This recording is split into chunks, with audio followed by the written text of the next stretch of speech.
சிறுகடி காசை அடுத்த வார எபிசோடில் பார்த்திங்க அப்படின்னா மனோஜ் வந்து ஒரு ஸ்கூலில் வந்து சீஃப் கெஸ்ட்டாக கூப்பிட்ருப்பாங்க. அங்கே போய் பேசுகிறதுக்காக மனோஜ் வந்து போவார். ஆனால் அந்த ஸ்கூல் பார்த்திங்க அப்படின்னா கிரிஷ் படிக்கிற ஸ்கூலாக இருக்கும். அதனால ரோஹிணிக்கு இந்த விஷயம் தெரிஞ்சிடும். ஐயோ அங்கே போனால் கிரிஷை வந்து மனோஜ் பார்த்துருவானே, அப்போ நம்ம மாட்டிப்போமே அப்படின்னு சொல்லிட்டு என்ன பண்ணுறாங்க அப்படின்னா, ரோஹிணி வந்து மனோஜ் போயிட்டு இருக்கும்போது வேணும்னே கால் பண்ணி எனக்கு வந்து மயக்கம் வர மாதிரி இருக்குது, ஏதோ பண்ணுது அப்படின்னு சொல்லிட்டு சொல்கிறாங்க. மனோஜ் பார்த்திங்க அப்படின்னா பதறி போய் வீட்டுக்கு வந்துடுறாங்க. இதனால டைம் ஆகி ஸ்கூலுக்கு போக முடியாமல் நிலமை வந்துடுது.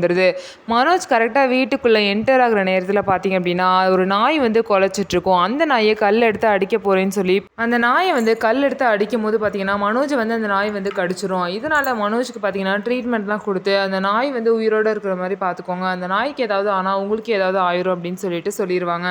இதனால் பார்த்திங்க அப்படின்னா மனோஜும் வந்து எங்கேயுமே போக முடியாமல் வீட்டிலே இருக்காங்க. ரோகிணியோட பிளானும் சக்ஸஸ் ஆயிடுச்சு. ரோகிணி நினச்ச மாதிரியே மனோஜ் வந்து அந்த ஸ்கூலுக்கு வந்து ஃபங்க்ஷன் அட்டன் பண்ண போவே இல்லை.